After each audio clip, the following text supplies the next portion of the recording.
नमस्कार, मैं आर के पाल आप सभी दर्शकों का स्वागत करता हूं आपके अपने न्यूज़ चैनल शहर का दर्पण में। अब सभी खबरें विस्तार। लखनऊ में कांग्रेस नेता हसीब खान ने प्रेस कॉन्फ्रेंस में छात्रों पर हुए कथित लाठीचार्ज और पैलेट गन के इस्तेमाल को लेकर केंद्र सरकार पर निशाना साधा। उन्होंने कहा कि यदि छात्रों पर पैलेट गन का इस्तेमाल गृह मंत्रालय के आदेश पर हुआ है तो गृह मंत्री को इस्तीफा देना चाहिए और यदि उन्हें इसकी जानकारी नहीं थी तो भी जवाबदेही तय होनी चाहिए।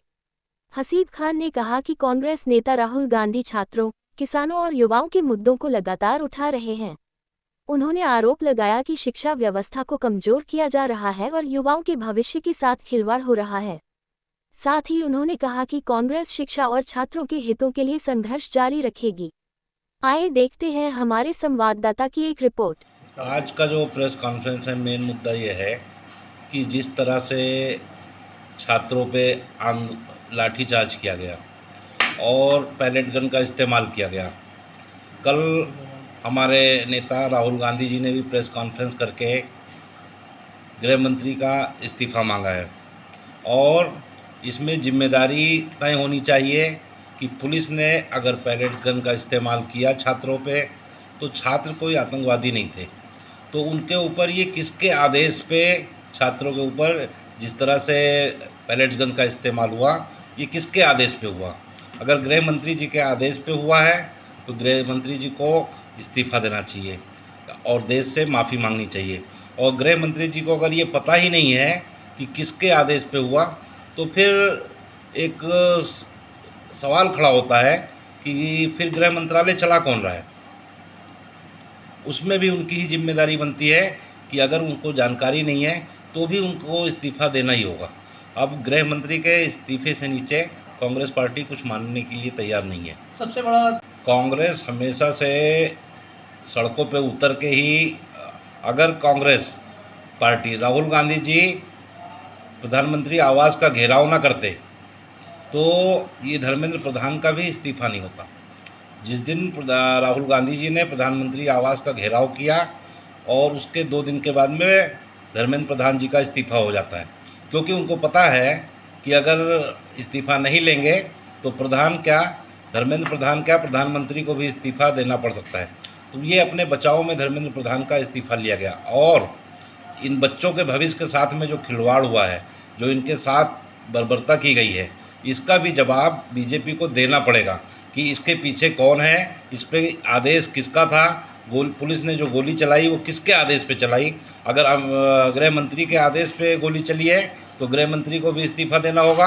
अगर गृह मंत्री जी को इस बात की जानकारी नहीं है तो भी उनको इस्तीफ़ा देना होगा। फिर गृह मंत्रालय चला कौन रहा है उन्हें बताना होगा।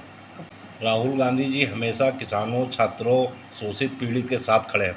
राहुल गांधी ऐसे नेता हैं कि स्वतंत्र भारत में सबसे ज़्यादा पदयात्रा अगर किसी ने किया है तो वो राहुल गांधी जी हैं, जिन्होंने देश को जोड़ने का काम किया है। वैसे तो 3 लोगों का नाम है। गौतम बुद्ध जी ने धर्म प्रचार के लिए सबसे ज़्यादा पदयात्रा की, उसके बाद आज़ादी के लिए महात्मा गांधी जी ने सबसे ज़्यादा पदयात्रा की। लेकिन आज़ाद भारत में भारत को जोड़ने के लिए, लोगों के हक के लिए अगर सबसे ज़्यादा पदयात्रा किसी ने की है तो लगभग 4500 किलोमीटर की पदयात्रा राहुल गांधी जी ने की है। तो वो तो हमेशा तैयार हैं किसानों के लिए, छात्रों के लिए, युवाओं के लिए। वो हमेशा बोलते चले आए और आगे भी ये करते रहेंगे। हर जगह पे राहुल गांधी जी और उनकी पूरी टीम, पूरी कांग्रेस पार्टी हमेशा साथ खड़ी है और इसका जवाब तो गृह मंत्री जी को देना ही होगा कि इस छात्रों के ऊपर जो बर्बरता हुई इसके पीछे आखिर है कौन। अगर बीजेपी ये कह रही है तब तो गृह मंत्री जी को तुरंत इस्तीफ़ा दे देना चाहिए।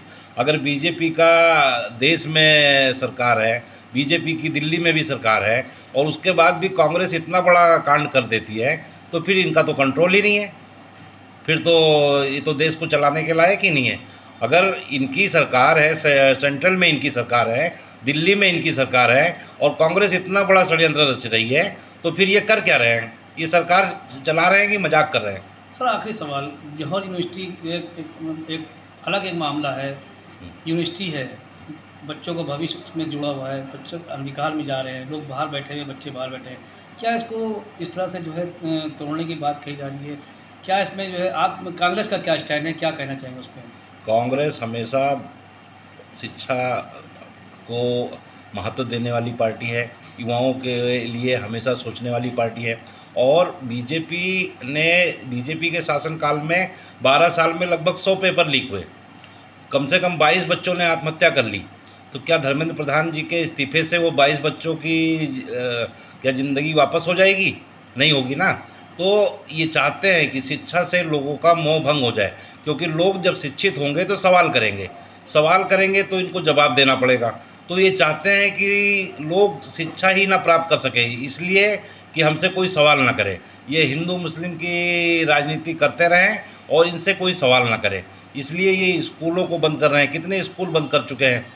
यही कांग्रेस पार्टी ने जो प्राथमिक स्कूल खुलवाए थे, कितने स्कूलों को इन्होंने बंद कर दिया। ये चाहते हैं कि लोग शिक्षा प्राप्त ही ना करें, लोग अनपढ़ रहें। जब अनपढ़ रहेंगे तो ये सवाल नहीं करेंगे, और जब तक सवाल नहीं करेंगे तब तक इनकी ये रोटी सेकते रहेंगे। लेकिन ऐसा नहीं होगा। राहुल गांधी जी छात्रों के साथ खड़े हैं, किसानों के साथ भी खड़े थे। यही बीजेपी किसानों को पहले खालिस्तानी बता रही थी, पाकिस्तानी बता रही थी, आतंकवादी बता रही थी। बाद में वो 3 काला कानून वापस लिए। क्यों वापस लिए? जब ये खालिस्तानी थे, पाकिस्तानी थे, अफ़गानिस्तानी थे, आतंकवादी थे? नहीं, क्योंकि इनको लगा कि अब ये किसान जो हैं हमसे नाराज़ हो जाएंगे और हमारा वोट बैंक ख़त्म हो जाएगा, हमारी राजनीति ख़त्म हो जाएगी। तो ये मजबूर होके इस कानून को वापस लिए। बहुत बहुत शुक्रिया। मत होइए कंफ्यूज, देखते रहिए शहर का दर्पण न्यूज़, क्योंकि खबरों की नब्ज़ पहचानते हैं हम। फिर अगले बुलेटिन में मुलाकात होगी, तब तक के लिए नमस्कार।